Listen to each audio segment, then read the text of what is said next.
Depuis que l'homme existe, il cherche à posséder. Il accumule, il bâtit, il entasse, comme s'il voulait dresser entre lui et la fragilité de l'existence un rempart de pierres et d'or. Depuis les premiers royaumes, depuis les marchés antiques jusqu'aux places financières d'aujourd'hui, l'humanité poursuit inlassablement la richesse. Elle la voit comme un gage de sécurité, un symbole de puissance, une promesse de bonheur.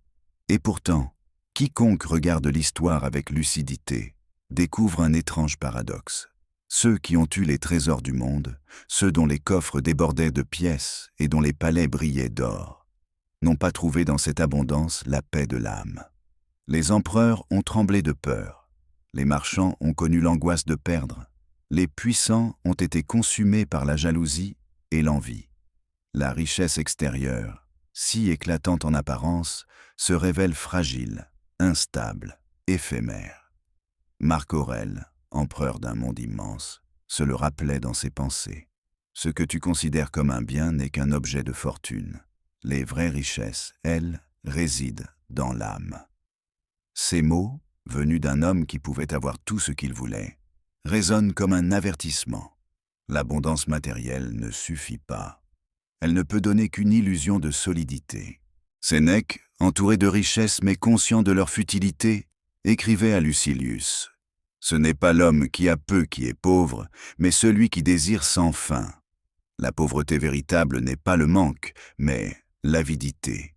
Celui qui possède beaucoup mais veut encore davantage est plus pauvre que celui qui se contente du nécessaire. Car son âme est un gouffre qui ne se remplit jamais. Alors, pourquoi l'homme s'acharne-t-il à poursuivre ce qui ne peut le combler ? Parce que la richesse promet une illusion de maîtrise. Elle semble dire : si tu m'as, tu ne craindras plus la faim, la honte, la dépendance. Mais cette promesse est mensongère, car le riche craint plus que le pauvre. Il craint de perdre ce qu'il a, il craint la jalousie, il craint la mort qui efface tout. Ainsi, loin de libérer, la richesse enchaîne. Épictète, esclave devenu maître de sagesse, le disait avec force : ne considère jamais rien comme ta propriété, car tout ce que tu as peut être ôté. La seule chose qui t'appartienne vraiment, c'est la rectitude de ton jugement. Voilà le cœur de l'enseignement stoïcien. Ce que tu tiens dans tes mains peut être enlevé. Ce que tu bâtis à l'intérieur de toi demeure. La quête de la richesse extérieure est une course sans fin. Tu crois arriver, mais aussitôt surgit un nouveau désir. Tu franchis une étape, et déjà un autre sommet apparaît. Tu veux plus grand, plus beau, plus éclatant. Mais à chaque victoire succède une insatisfaction plus vaste. Cette soif ne s'éteint pas, car elle ne répond pas aux vrais besoins de ton âme. Les stoïciens savaient que l'homme n'a pas besoin de posséder toujours plus. Il a besoin d'apprendre à se suffire à lui-même. Et la seule richesse capable de le combler, la seule qui ne dépend pas du hasard, c'est la vertu. Mais qu'est-ce que la vertu ? Ce n'est pas un mot abstrait, ni une simple morale imposée.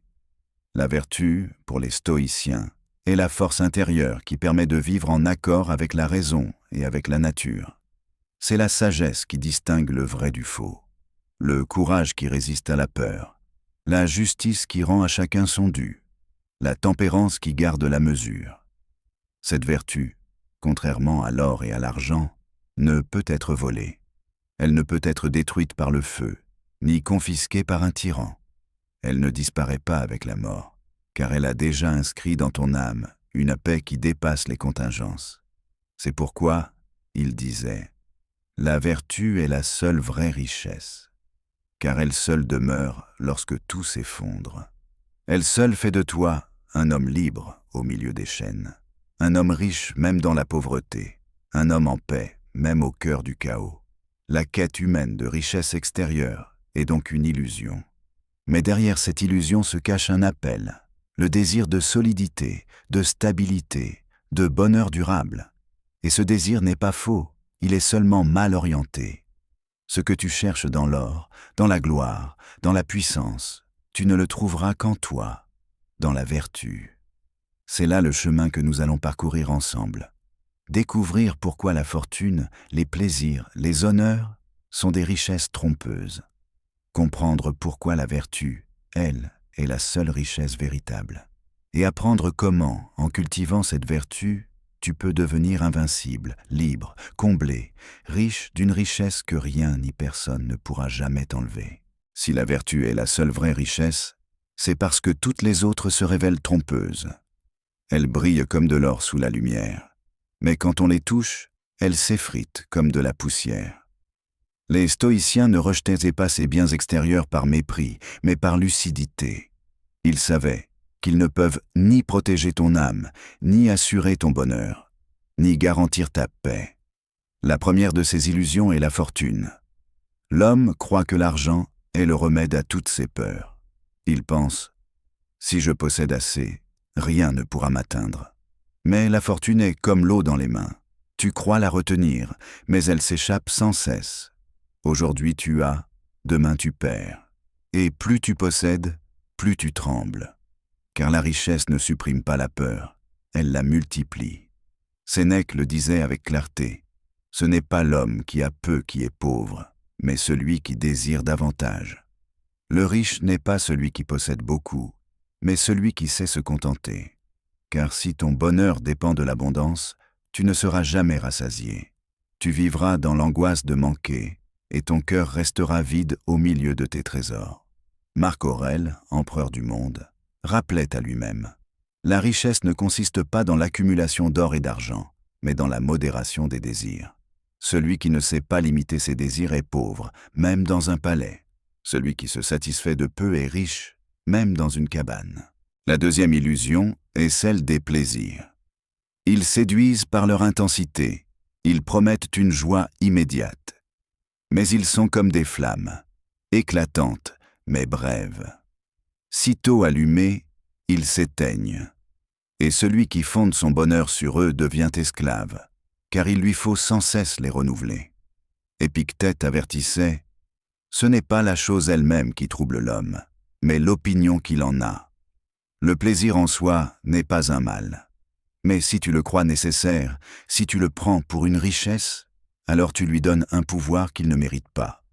Et quand il disparaît, ton âme est en ruine. » Les stoïciens n'interdisaient pas de goûter les plaisirs. Ils disaient seulement « ne t'y attache pas.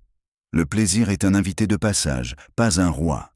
Tu peux l'accueillir, mais ne lui confie jamais ton trône. Car celui qui dépend du plaisir ne connaît jamais la paix, seulement l'attente et la frustration. » La gloire, dépendante des autres. La troisième illusion est la gloire. Les hommes cherchent à être vus, admirés, loués. Ils pensent que l'estime des autres est une richesse. Mais la gloire est le bien le plus instable de tous. Aujourd'hui on t'applaudit, demain on t'oublie, après-demain on te méprise. Si ton bonheur dépend de la foule, alors ton âme est une feuille emportée par le vent. Marc Aurèle, entouré de flatteries et d'honneur, se répétait « La gloire est vide. L'opinion des autres est un souffle de vent. Celui qui fonde sa paix sur l'approbation des hommes ne connaîtra jamais la tranquillité, car il dépendra toujours d'un regard extérieur, toujours changeant. » Sénèque ajoutait « Ne cherche pas à plaire à tous, mais à toi-même, à ta conscience. La seule gloire qui demeure est celle de l'âme en accord avec elle-même. » La quatrième illusion est le pouvoir. Beaucoup croient qu'il est la plus grande des richesses. Gouverner, dominer, commander, voilà ce que les hommes désirent. Mais le pouvoir est un fardeau. Plus il est grand, plus il expose. L'homme puissant n'est pas libre. Il est prisonnier de 1000 contraintes, de 1000 peurs. Marc Aurèle connaissait cette vérité mieux que quiconque. Empereur de Rome, il portait le poids d'un empire. Mais dans ses pensées, il ne parlait pas de triomphe ou de conquête. Il parlait de la difficulté de rester juste, humble, humain. Le vrai pouvoir n'était pas pour lui celui de commander aux autres, mais celui de se gouverner lui-même. Épictète le confirmait. Aucun homme n'est libre s'il n'est pas maître de lui-même. Celui qui domine des royaumes mais reste esclave de ses passions n'a aucune liberté. Le seul pouvoir qui soit une richesse est le pouvoir sur soi. Ainsi, fortune, plaisir, gloire et pouvoir ne sont pas des richesses véritables. Elles séduisent, mais elles trompent. Elles flattent, mais elles détruisent. Elles passent, et celui qui s'y attache tombe avec elles. Les stoïciens ne disent pas, ne possède rien, ne goûte rien, ne reçoit aucun honneur. Ils disent, ne prends pas ces choses pour ta richesse. Tu peux les avoir, tu peux les perdre, mais ton bonheur ne doit pas dépendre d'elles, car elles appartiennent au monde extérieur, instable et fragile. La vraie richesse, celle qui demeure, ne se trouve pas là. Elle est ailleurs. Elle est dans ce que tu portes en toi, ce que rien ni personne ne peut enlever, ta vertu. Si toutes les richesses extérieures sont fragiles, alors où se trouve la vraie richesse? Les stoïciens répondent avec une clarté désarmante. Elle ne se trouve pas dans ce que tu possèdes, mais dans ce que tu es. Elle ne réside pas dans l'or, ni dans les honneurs, ni dans les plaisirs, mais dans la vertu. Qu'est-ce que la vertu? Pour les stoïciens, ce n'est pas une règle imposée par les autres, ni une morale contraignante, mais une force intérieure. La vertu, c'est la capacité de vivre en accord avec la raison et avec la nature. C'est l'âme qui se tient droite, qui agit avec sagesse, courage, justice et tempérance, quelles que soient les circonstances. Sénèque écrivait « Le bonheur est inséparable de la vertu ». Ces mots résument l'essentiel. Si tu veux être heureux, cherche non pas à accumuler, mais à devenir. Non pas à posséder, mais à être juste, car le bonheur ne se bâtit pas sur des choses extérieures, mais sur la solidité de ton âme. Marc Aurèle le confirmait dans ses pensées. Si ce n'est pas juste, ne le fais pas. Si ce n'est pas vrai, ne le dis pas. La richesse véritable, pour lui, n'était pas le pouvoir d'un empereur, mais la cohérence d'une vie vécue dans la droiture. Même au milieu des flatteries, des complots, des guerres, il savait que la seule chose qui demeurait vraiment était sa capacité à rester fidèle à la vertu. Épictète, lui, insistait sur cette souveraineté intérieure. Tu ne peux pas être empêché de vivre selon la vertu, même enchaîné, même pauvre, même malade. Voilà pourquoi la vertu est une richesse inégalable. Elle ne dépend pas des circonstances. Elle ne peut être enlevée ni par la fortune, ni par le hasard, ni par la mort. Elle est invincible parce qu'elle réside uniquement en toi. Contrairement à la fortune, la vertu ne peut être perdue par un revers. Contrairement au plaisir, elle ne disparaît pas après un instant. Contrairement à la gloire, elle ne dépend pas du regard des autres. Contrairement au pouvoir, elle ne t'expose pas à 1000 contraintes. Elle est stable, solide, permanente. Imagine deux hommes, l'un riche, puissant, entouré d'honneur, mais injuste, colérique, esclave de ses passions. L'autre pauvre, inconnu, mais sage, courageux, modéré, juste.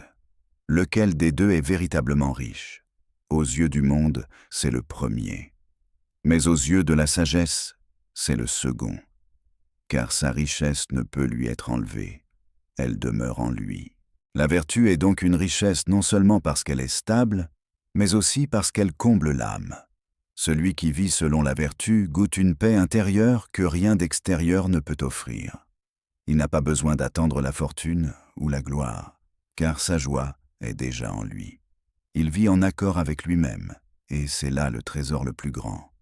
Sénèque disait encore, « Le sage est riche, car il se suffit à lui-même. » Il ne veut pas dire que le sage refuse tout bien extérieur, mais qu'il n'en a pas besoin pour être comblé. Sa suffisance ne vient pas de l'orgueil, mais de l'harmonie intérieure. La vertu lui donne une abondance que l'or ne peut acheter, la paix, la liberté, la dignité. Voilà pourquoi la vertu est la seule vraie richesse, parce qu'elle seule demeure quand tout s'effondre, parce qu'elle seule suffit à combler l'âme, parce qu'elle seule est en ton pouvoir, à chaque instant, si tu choisis de vivre selon elle. Le monde te propose 1000 trésors, mais tous sont précaires, dépendants, fragiles. La vertu, elle, est un trésor indestructible. Et si tu la possèdes, même nu, même pauvre, même méprisé, tu es riche d'une richesse que nul ne peut t'arracher. Si la vertu est la seule vraie richesse, encore faut-il comprendre de quoi elle est faite. Les stoïciens n'en parlaient non pas comme d'une idée vague, mais comme d'une réalité vivante. composé de 4 piliers solides. Ces piliers, ce sont les vertus cardinales, la sagesse, le courage, la justice et la tempérance. Quiconque les cultive bâtit en lui un trésor plus précieux que l'or. La première de ces richesses est la sagesse. Elle n'est pas seulement l'accumulation de connaissances, mais la capacité de distinguer le vrai du faux, le nécessaire du superflu, l'essentiel de l'accessoire. La sagesse, c'est la lumière intérieure qui éclaire ton jugement. Marc Aurèle écrivait « La vie de l'homme est ce que ses pensées en font. Si tes pensées sont claires, justes, ordonnées, alors ta vie est droite. La sagesse est cette richesse invisible qui oriente chacun de tes pas. Elle t'empêche de gaspiller ton énergie dans des illusions et te permet de concentrer ton âme sur ce qui demeure.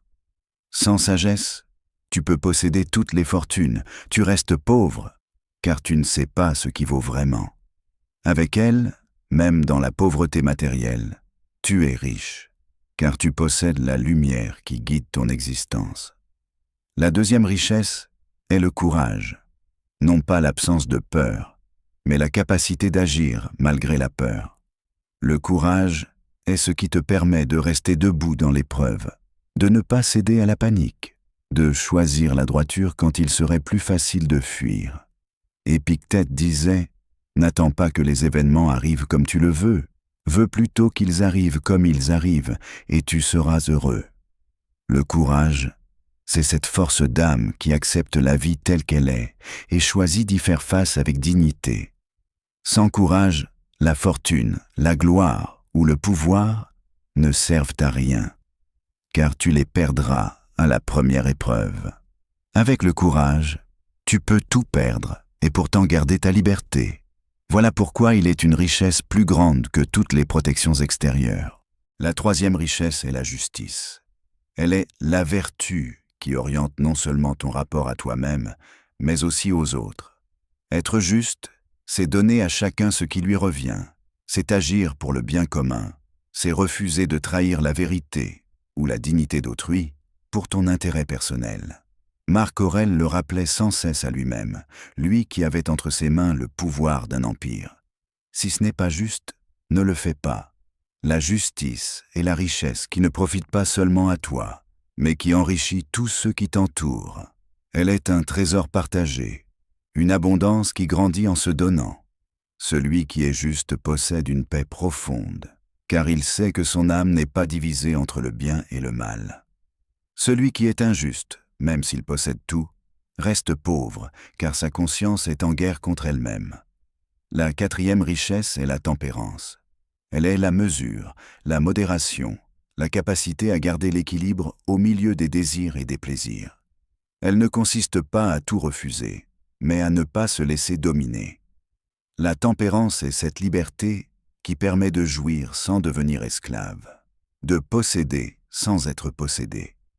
Sénèque écrivait « Il n'est pas pauvre celui qui a peu, mais celui qui désire davantage. » La tempérance est cette force intérieure qui transforme un simple repas en festin de gratitude et qui rend l'âme paisible au lieu de la condamner à l'avidité. Sans tempérance, l'homme le plus riche devient esclave de ses désirs.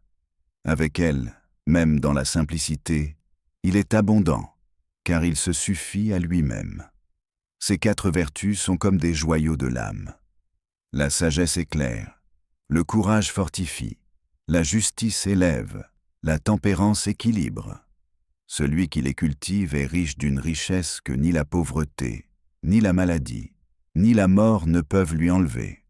Elles ne se trouvent pas dans les marchés, elles ne se vendent pas dans les coffres, elles ne s'affichent pas dans les palais. Elles se cultivent en toi, par la discipline, par l'exercice quotidien, par le choix répété de ce qui est juste. Ainsi, les stoïciens pouvaient dire sans hésiter « La vertu est la seule vraie richesse, car elle seule contient en elle tout ce que l'âme désire, lumière, force, paix, abondance.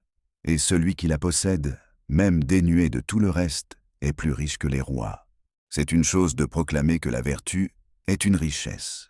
C'en est une autre de l'éprouver au cœur de la perte, de la douleur, de l'injustice. Beaucoup croient être sages tant que la vie leur sourit. Mais lorsque les épreuves surgissent, lorsque les coups du sort frappent, la vérité de l'âme se révèle. Et c'est précisément là que la vertu manifeste sa supériorité sur toutes les autres richesses. L'or peut brûler dans un incendie, les terres peuvent être confisquées, la gloire peut s'éteindre en une nuit.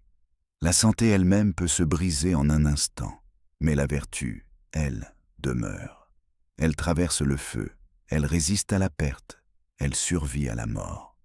Épictète, lui qui avait été esclave, le disait avec une force que seul l'éprouvé peut avoir. « Tu peux enchaîner mon corps, mais tu ne peux pas enchaîner mon esprit. » Il savait que la vraie richesse ne réside pas dans ce que l'on possède, mais dans ce que l'on est. Ces chaînes ne l'ont pas appauvri. Elles ont révélé au contraire la grandeur de sa liberté intérieure. Sénèque, menacé de mort par Néron, écrivit ses dernières lettres dans la sérénité. Il savait que ses biens, ses relations, sa position pouvaient disparaître en un instant. Mais il possédait encore sa vertu, et elle suffisait à le rendre libre face à l'injustice d'un tyran. Sa mort n'a pas effacé sa richesse, elle l'a confirmée. Marc Aurèle, empereur accablé par les guerres, les trahisons, les épidémies, se répétait chaque jour « Si tu perds ce que tu possèdes, souviens-toi que cela ne t'appartenait pas, mais ta droiture, elle, est à toi, et elle demeure. » Dans ses écrits, il ne s'attarde pas sur ses victoires militaires, ni sur ses honneurs. Il médite sur la vertu, car il savait que tout le reste est instable. Voilà pourquoi la vertu est une richesse invincible, parce qu'elle ne dépend pas du monde extérieur. Elle est autonome, enracinée dans l'âme, protégée des vicissitudes. Elle ne peut être volée, car elle ne se mesure pas en bien. Elle ne peut être détruite, car elle vit dans le jugement et la volonté. Elle ne peut être souillée, sauf si toi-même tu l'as trahie. Imagine deux hommes frappés par la même perte. L'un perd sa fortune et s'effondre, se lamentant qu'il n'a plus rien. L'autre perd la sienne, mais reste debout, disant « Je n'ai perdu que des choses. Je garde ma dignité, ma droiture, ma sagesse. » Qui des deux est riche? Le premier avait beaucoup, mais tout reposait sur ce qu'il pouvait perdre. Le second n'avait que l'essentiel, mais cet essentiel était invulnérable. La vertu est ainsi une citadelle. Les événements frappent à ses portes, mais ils ne peuvent la conquérir que si tu leur ouvres de l'intérieur. Tant que tu gardes ton intégrité, tu es invincible. Tant que tu restes fidèle à la justice, tu es solide. Tant que tu refuses de céder à la peur ou à l'avidité, tu demeures riche, même au milieu des ruines. Sénèque le disait magnifiquement, un grand esprit se montre invincible dans l'adversité, modéré dans la prospérité, égal dans toutes les situations. Ce n'est pas l'absence d'épreuves qui fait la richesse de l'âme, c'est la constance au milieu d'elle. Ainsi, la vertu révèle sa valeur suprême précisément là où tout le reste s'effondre. Quand la vie te dépouille de tes biens, de ta gloire, de tes sécurités, alors tu découvres ce qui reste. Si la vertu est en toi, alors tu n'as pas tout perdu. Tu as encore la seule richesse qui compte. Il est une chose plus précieuse encore que la résistance à la perte. C'est la liberté. Car qu'est-ce qu'être riche, sinon être maître de soi? Et qu'est-ce qu'être pauvre, sinon être esclave de ses désirs, de ses peurs, de ses chaînes intérieures? Voilà pourquoi les stoïciens affirmaient que la vertu est la seule richesse capable de rendre l'homme véritablement libre. Épictète, esclave toute sa jeunesse, connaissait mieux que quiconque ce que signifiait être privé de liberté extérieure. Mais il disait « Aucun homme n'est libre s'il n'est pas maître de lui-même ». Par cette phrase, il révélait un renversement radical. La liberté n'est pas un état extérieur, mais une condition intérieure. Tu peux être enchaîné par un maître et pourtant libre si tu gardes la maîtrise de ton jugement. Tu peux être entouré d'opulence et de plaisir, et pourtant esclave si tu es dominé par tes désirs. Sénèque allait dans le même sens. Celui qui est esclave de ses passions est plus esclave que celui qui porte des chaînes. Car les chaînes extérieures peuvent être brisées, mais les chaînes intérieures te suivent partout.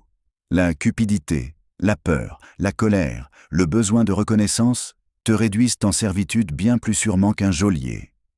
La vertu, en revanche, libère. La sagesse t'affranchit de l'ignorance et des illusions. Le courage t'affranchit de la peur. La tempérance t'affranchit des désirs insatiables. La justice t'affranchit de l'injustice de ton propre cœur. Et ainsi, en cultivant la vertu, tu deviens libre. Non pas libre de tout faire, mais libre de bien vivre. Marc Aurèle, au sommet de l'Empire, savait combien le pouvoir peut enfermer. Les obligations, les flatteries, les trahisons rendaient son trône une cage dorée.